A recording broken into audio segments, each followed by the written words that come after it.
G7-এর পররাষ্ট্রমন্ত্রীদের এক সম্মেলন। শুনবেন এ নিয়ে বিস্তারিত। আর বাংলাদেশে কোভিড আক্রান্ত হবার পর হাসপাতালে চিকিৎসাধীন বিএনপির চেয়ারপারসন খালেদা জিয়ার শারীরিক অবস্থা স্থিতিশীল জানাচ্ছে তার দল।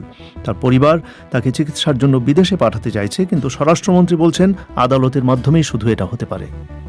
তার তরফ থেকে কোনো ধরনের আবেদন, কোনো ধরনের নিবেদন আমাদের কাছে আসে, তিনি যেন উন্নত চিকিৎসা পান, সেই জন্যই আমাদের মাননীয় প্রধানমন্ত্রী দেশে থেকে তার ব্যবস্থা করে দিয়েছে। এখন আরও কিছু পেতে হলে তাকে কোর্টের মাধ্যমে আসতে হবে। আর ভারতের পশ্চিমবঙ্গ রাজ্যে নির্বাচনের ফল ঘোষণার পর থেকেই ব্যাপক সহিংসতা, 2 দিনে নিহত 11 জন। এসব নিয়েই আজকের প্রবাহ।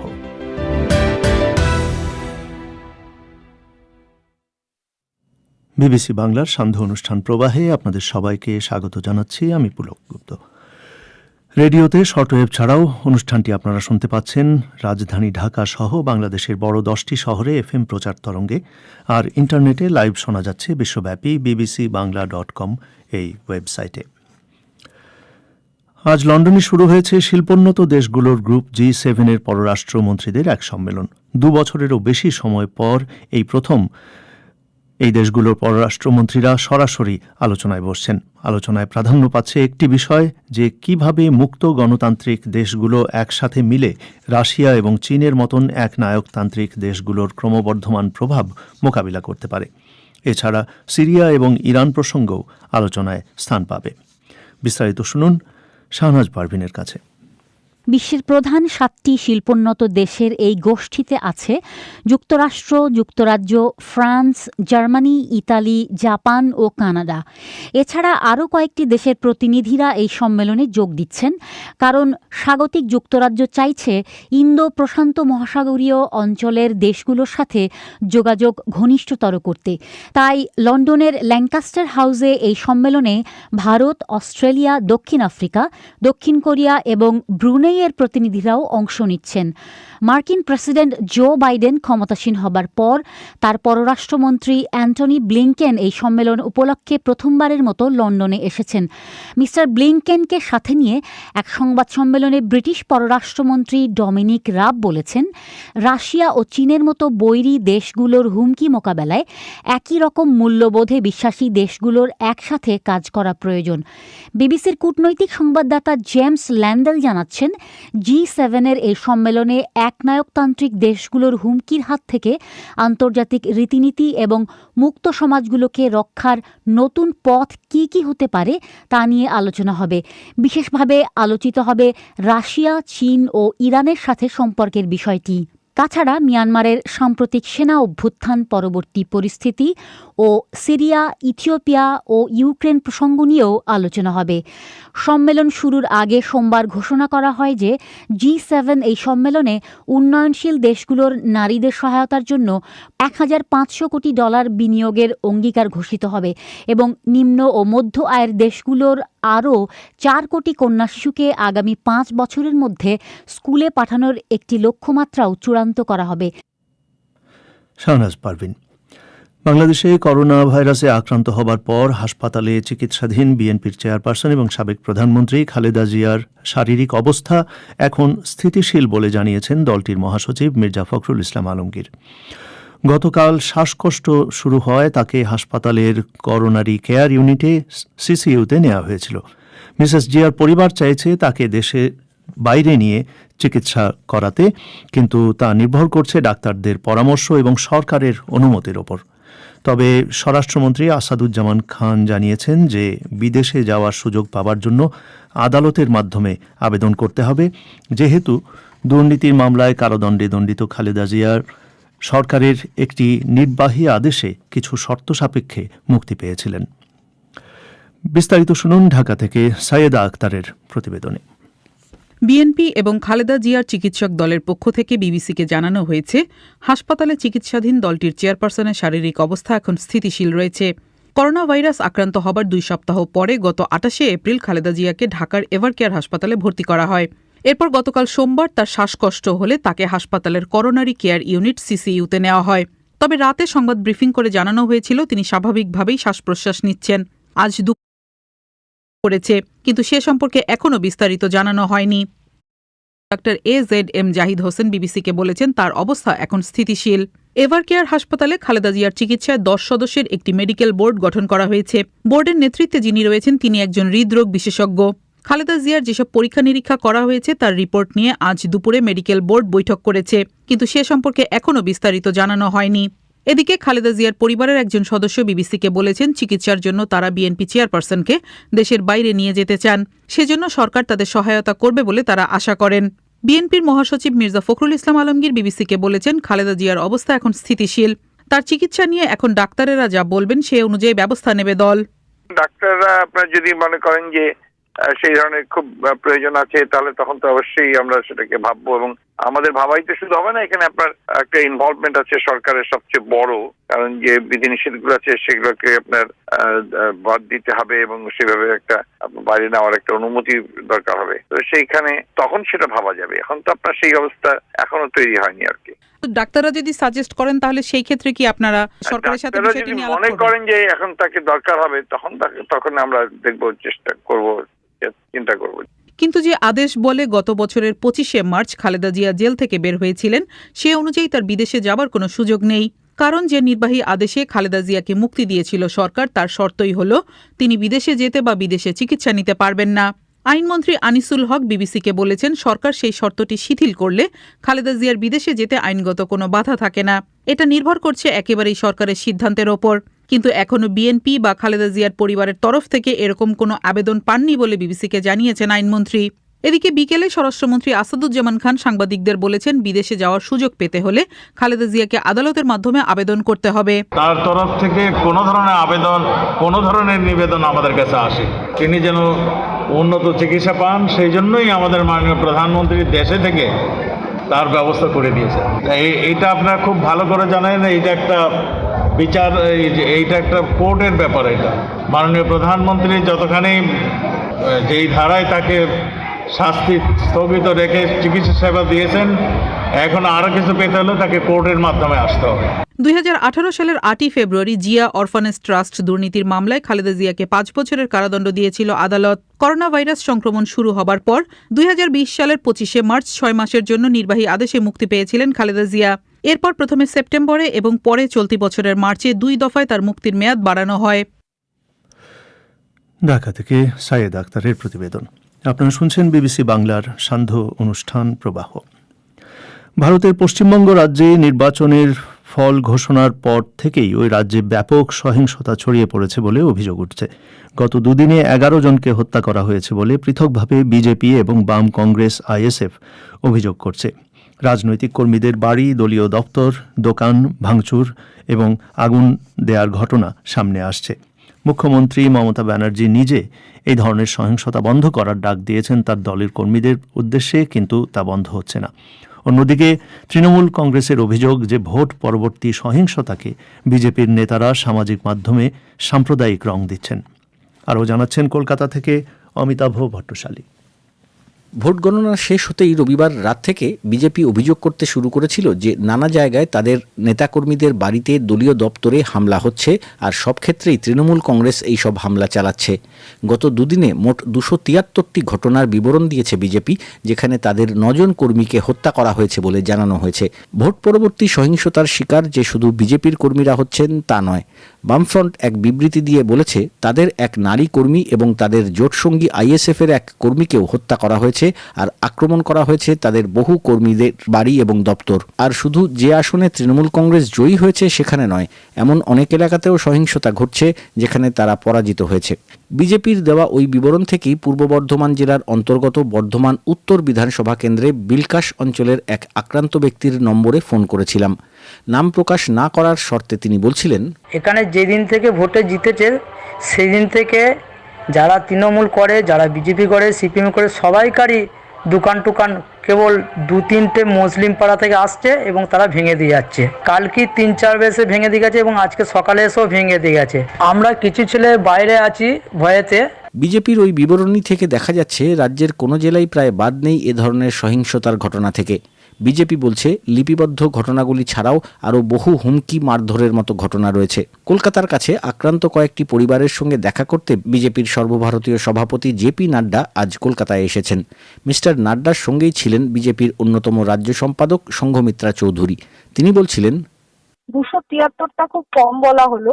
প্রত্যেকটা জেলায়, আমার তো মনে হয় শুধু যাদবপুর যেখানে আমি থাকি তার আশপাশে সোনারপুর উত্তর, সোনারপুর দক্ষিণ, ধারণার বাইরে যে কোনো একটা সভ্য দেশে, কোনো একটা সভ্য রাজ্যে এরকম ঘটনা ঘটতে পারে। তৃণমূল কংগ্রেস নেতা রাহুল চক্রবর্তীকে জিজ্ঞাসা করেছিলাম, ভোটে বিপুল জয়ের পরে এই সহিংসতা কেন ঘটাচ্ছেন তার দলের কর্মীরা।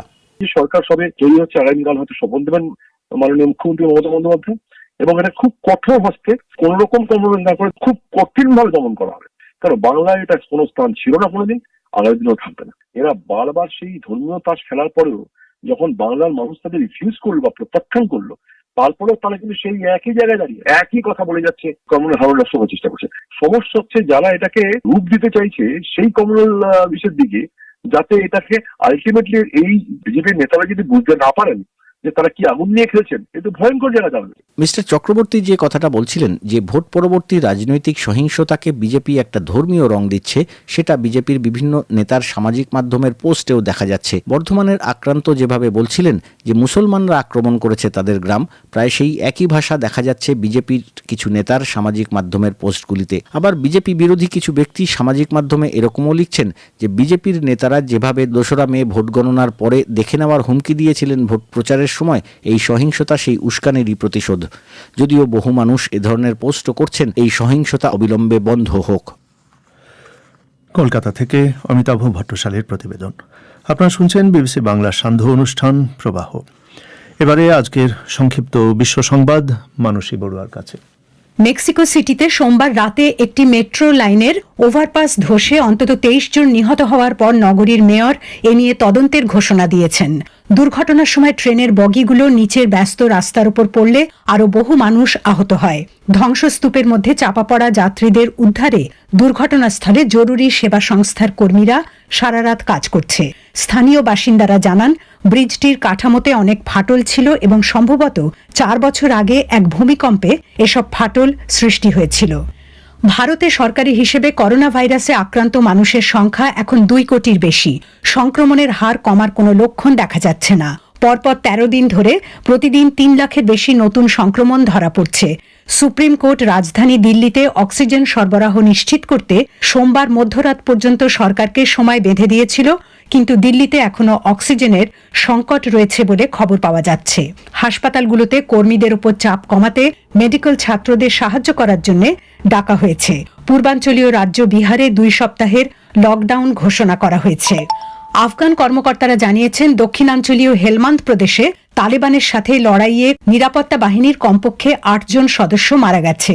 আঞ্চলিক পরিষদের প্রধান বলছেন, লস্করগাহ শহরের কাছে একটি নিরাপত্তা চৌকি থেকে তালেবান আরও 10 জন নিরাপত্তা রক্ষীকে অপহরণ করে নিয়ে গেছে।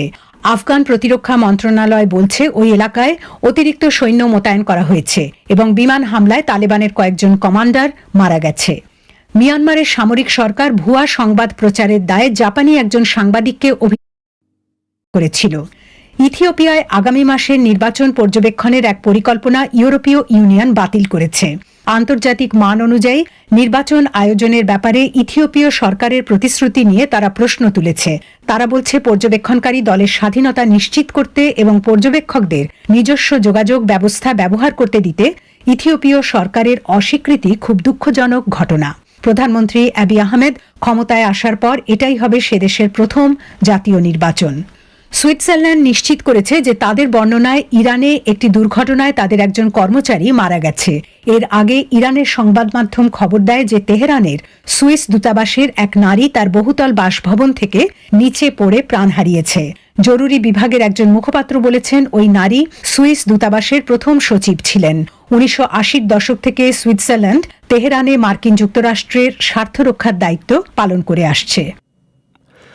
সংক্ষিপ্ত বিশ্ব সংবাদ শুনছিলেন মানসী বড়ুয়ার কাছে। আপনারা শুনছেন বিবিসি বাংলার প্রবাহ। এবারে আজকের খেলার খবর।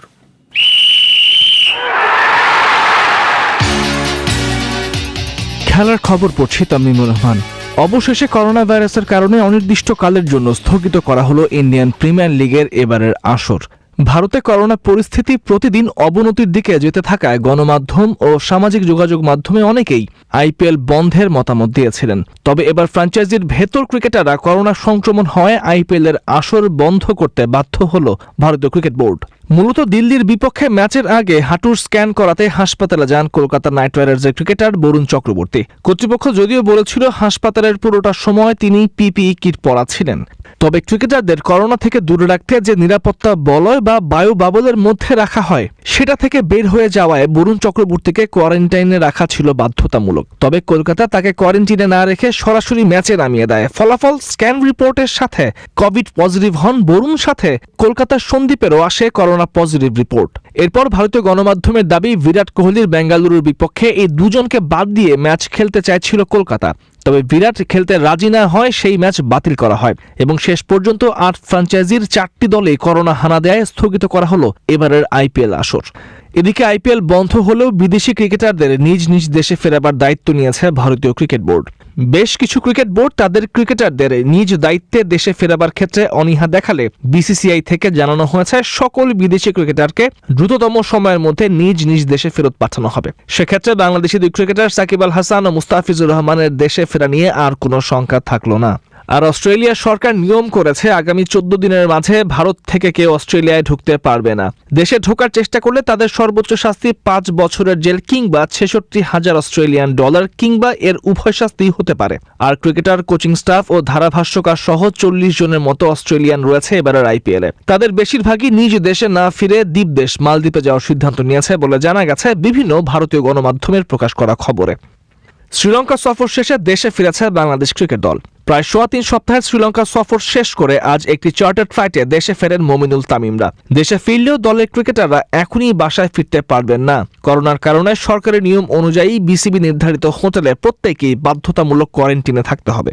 আর দেশে ফিরে জাতীয় দলের কোচ রাসেল ডোমিঙ্গো লঙ্কা সফরে সাকিবের অনুপস্থিতি নিয়ে কথা বলেছেন।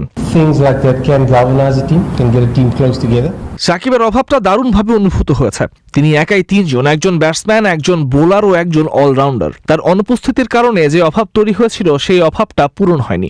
আশা করি হোমে সাকিব, মুস্তাফিজ আসলে বাংলাদেশ অবশ্যই ভালো দল হয়ে উঠবে এবং আশা করি সাফল্য পাবো বা ভালো ক্রিকেট খেলবো আমরা মাঠে।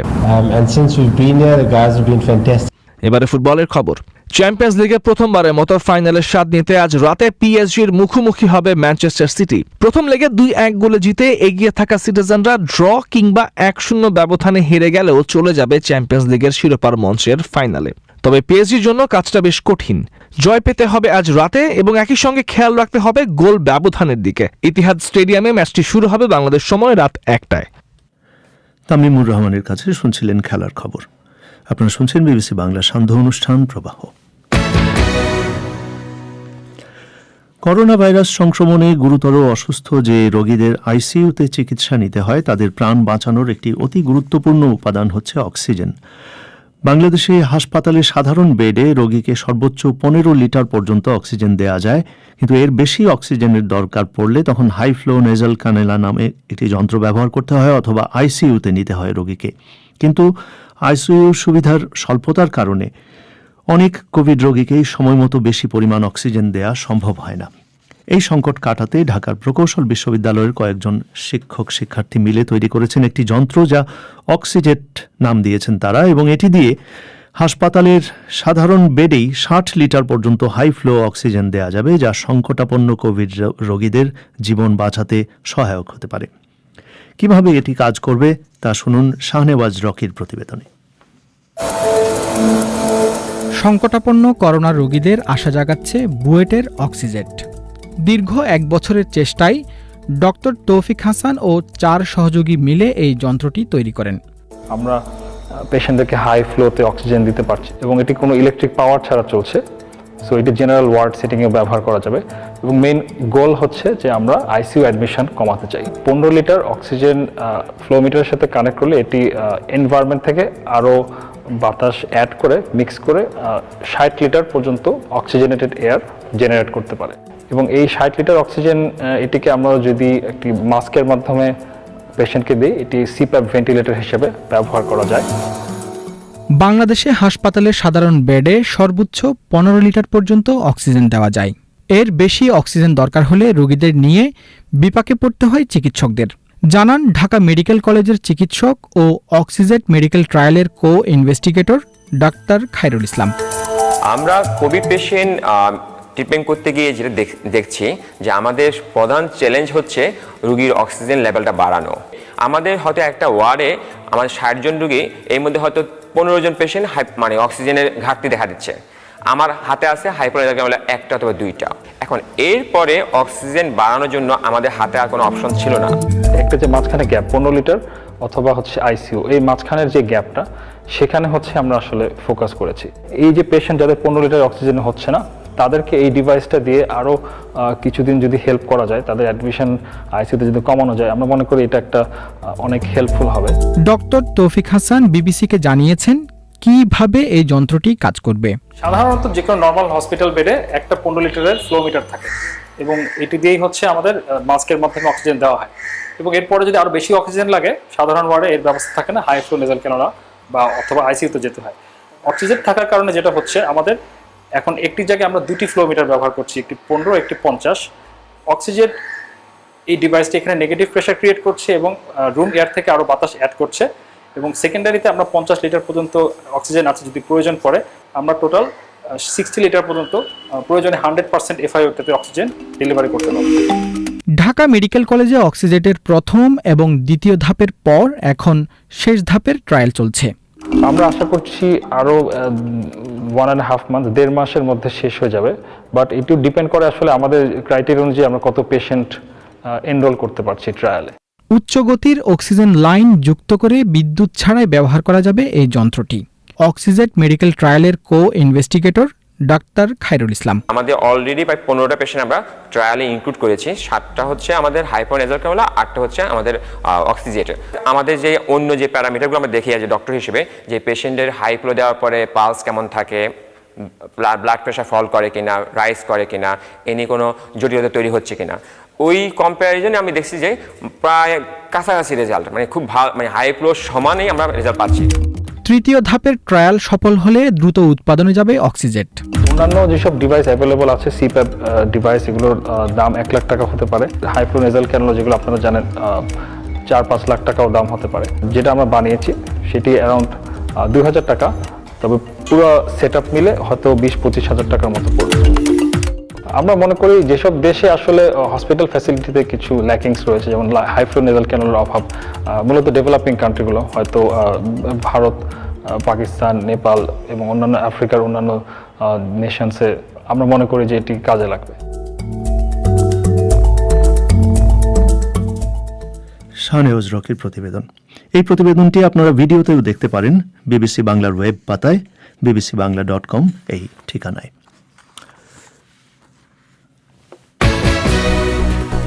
আপনারা বিবিসি বাংলা শুনছেন ঢাকায়, কুমিল্লায়, সিলেটে। আপনারা যেখানে আছেন বিবিসি বাংলা আপনার সাথেই আছে।